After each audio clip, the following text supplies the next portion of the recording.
Golden thought ಇದೆ, ಕೇಳ್ರಿ sir. ಒಂದು ಹುಡುಗಿ ಇತ್ತು, ಒಂದು ಸಣ್ಣ ಹುಡುಗಿ ಸರ್. ಅವಳು ಹಾಗೆ ಗಾರ್ಡನ್ನಲ್ಲಿ ಹೋಗ್ತಾ ಇದ್ಲಂತೆ. ಅಲ್ಲಿ ಒಂದು ಚಿಟ್ಟೆ, ಬಟರ್ಫ್ಲೈ, ಅದು ಒಂದು ಕಕೂನ್ ಒಳಗಡೆ ಇತ್ತಂತೆ.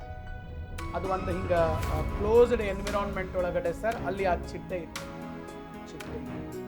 ಅದು ಅದರೊಳಗಿಂದ ಹೊರಗೆ ಬರೋಕ್ಕೆ ಭಾಳ ಒದ್ದಾಡಕತ್ತಿತ್ತು. ಆ ಒಂದು ಕ್ಲೋಸ್ಡ್ ಎನ್ವಿರಾನ್ಮೆಂಟ್ದಿಂದ ಹೊರಗೆ ಬರೋಕ್ಕೆ ಒದ್ದಾಡಕತ್ತಿತ್ತು.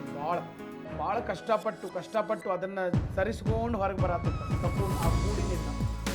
ಅವಾಗ ಹುಡುಗಿ ಕೆಟ್ಟ ಅನ್ನಿಸ್ತದೆ, ಪಾಪ ಚಿಟ್ಟೆ ಎಷ್ಟು ಒದ್ದಾಡಕತ್ತಿತ್ತಲ್ಲ, ಪಾಪ ಅದಕ್ಕೆ ಹೆಲ್ಪ್ ಮಾಡೋಣಂತ ಹೋಗಿ ಅದನ್ನು ಜಗ್ಗಿದ್ಲಂತೆ. ಅದು ಹೊರಗೆ ಬಂದು ನೆಲದ ಮೇಲೆ ಬಿತ್ತು.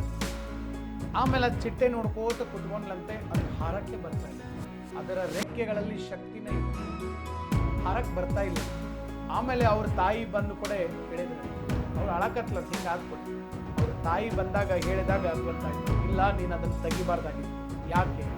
ಯಾಕಂತಂದ್ರೆ ಅದು ಮೊದಲು ಈ ಥರ ತನ್ನ ಗೂಡಿನೊಳಗಡೆ ಇರ್ತದೆ.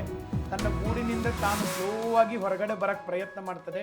ಆ ಹೊರಗಡೆ ಬರೋದ್ರೊಳಗಡೆ ಅದರ ಬಾಡಿಯಲ್ಲಿ, ಅದರ ದೇಹದಲ್ಲಿ ಇದ್ದಂಥ ರಸ ಸರ್ ಎಲ್ಲ ರೆಕ್ಕೆಗಳಿಗೆ ಹೋಗಿ ರೆಕ್ಕೆಗೆ ಶಕ್ತಿ ಬರ್ತೈತೆ. ಆ ರೆಕ್ಕೆಗೆ ಬರುವಂಥ ಶಕ್ತಿಯಿಂದನೇ ಅದು ಮುಂದೆ ಹಾರಕ್ಕೆ ಶುರು ಮಾಡ್ತದೆ. ಬಟ್ ನೀ ಅದನ್ನು ಒಮ್ಮೆ ಬಿಟ್ಟಿದೆಯಾ, ಹೀಗಾಗಿ ರೆಕ್ಕೆಗಳಿಗೆ ಶಕ್ತಿ ಬಂದಿಲ್ಲ. ಇದನ್ನು ಜೀವನದಾಗ ಅದನ್ನು ಹಾರಕ್ಕೆ ಬರೋದಿಲ್ಲ. ಅಂದರೆ ಇದರ ಅರ್ಥ ಇಷ್ಟೇ ಸರ್, ನಮಗೆ ಸ್ಟ್ರಗಲ್ಗಳಿರುತ್ತೆ. ಅಷ್ಟು ಕಷ್ಟಪಟ್ಟು ಸ್ಟ್ರಗಲ್ ಮಾಡಿದಾಗೆ ಅದರ ರೆಕ್ಕೆಗಳು ಸ್ಟ್ರಾಂಗ್ ಆಗ್ತದೆ. ನಾವು ಎಷ್ಟು ಕಷ್ಟವನ್ನು ಎದುರಿಸ್ತೀವಿ, ಸವಾಲುಗಳನ್ನು ಎದುರಿಸ್ತೀವಿ, ಅಷ್ಟು ಸರ್ ಬಲಿಷ್ಠರಾಗ್ತೀವಿ.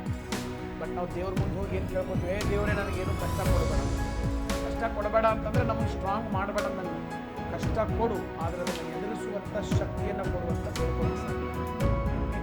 ನನ್ನ ಪಾಯಿಂಟ್ ಅರ್ಥ ಆಯ್ತು ಅಂತ